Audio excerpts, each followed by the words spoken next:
who is it that you want to impact? Because you are a great financial planner, and the work that you're doing is some of the most important work that is happening today. And that you have the opportunity through digital marketing and through sculpting your digital presence to be able to teach the people some of what it is that you want to make sure that they know. And so, what is it that you want to teach them? What is it? What skills do you want to make sure that they have? What resources and what knowledge would you like the people who are coming in your office to have before they actually even have that first conversation with you? And even though what we're doing is, there is this change to broader society, I also, you are running a business, and it's critical for you to make sure to keep that business profitable. And that a part of what happens in this process, and because you get to make this one-to-many communication, that you can speak to the people who are bringing in money into your firm. And you can also speak to the people who are getting ready to. Maybe it's that they haven't had that pain moment yet, or maybe that it's actually that they're just simply not ready to come on board. But by allowing them to actually continue to just take their natural process and their glide path, that as long as you're providing value that continues to magnetize them to you, that they're going to continue to cultivate that relationship with you, even though you haven't had any FaceTime with them yet, or maybe you have, but you can still make it so that they can make themselves be a better client, that they'll prepare themselves to be a better client as they approach you on their own individual glide path. So as you think about who it is that you want to impact, I want to go back to our larger professional impact. And the first point that I want to bring up right now is that there are a lot of people who need our help. And that fundamentally, it's really unlikely for there to be a ton of cross competition.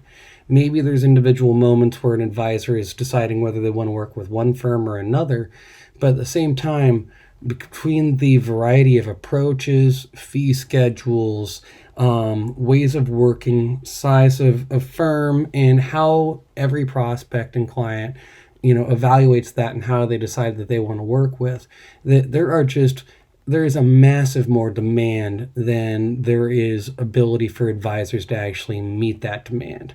And that's actually one of the reasons that this digital presence stuff can be really helpful.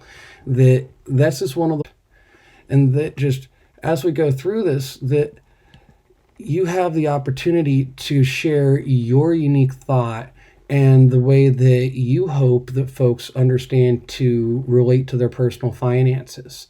That you have the ability with sculpting your digital presence and by reaching out and marketing to your ideal client to have it so that you are in their lives before they're a client, and as they're becoming a prospect, that they're learning about your way of doing it. And if you're providing value and being insightful, that a part of how that's going to show up in their lives is they're going to talk of the ways that we got it with their friends.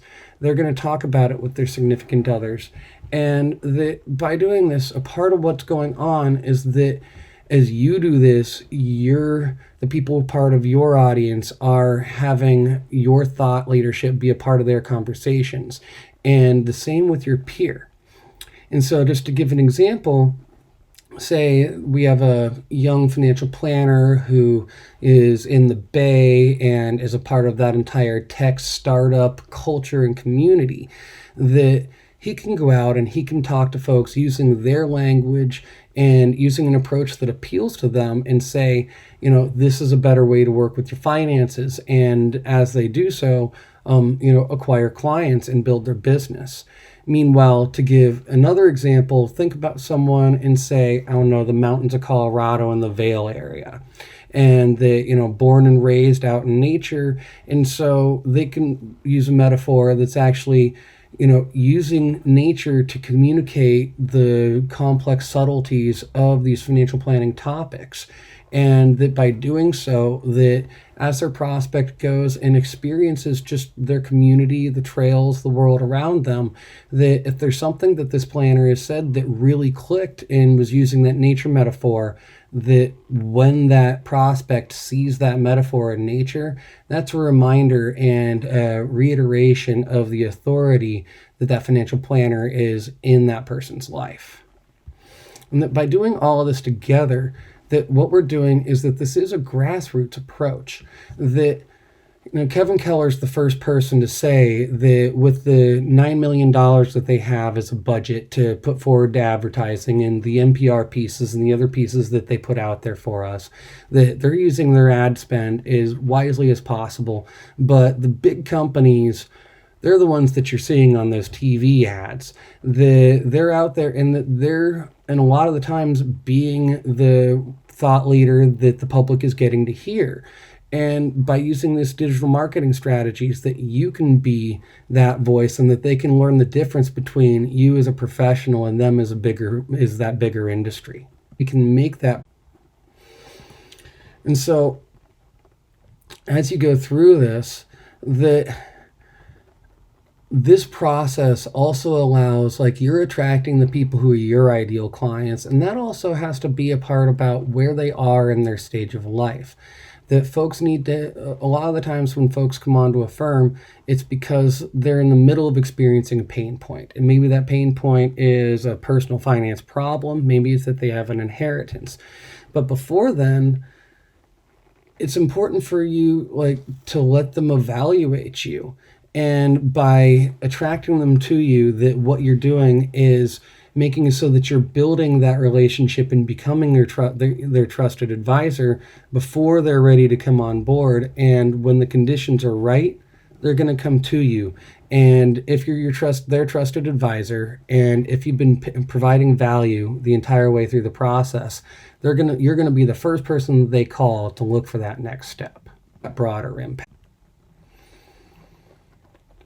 So one of the things that is a huge result of having your digital presence properly sculpted is that you actually have something that can support your operations, and that this actually can help you through the succession process, that as your clients look to you as you're both aging and as you're each approaching retirement, that one of the questions that's inherent in the client's mind, because it's why they're coming to you, is what's going to happen when my advisor is retired.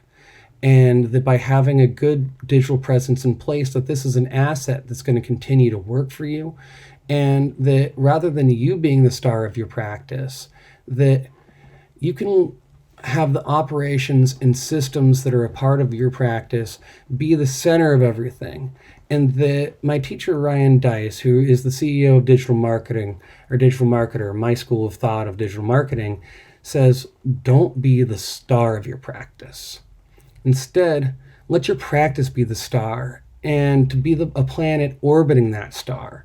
And so when it comes time for you to expand staff, to bring on other advisors, to look to that succession plan, what you're doing is you're actually making it so that you have a container in which, as you exit, that the person who's coming in already has the systems and everything that they need to succeed.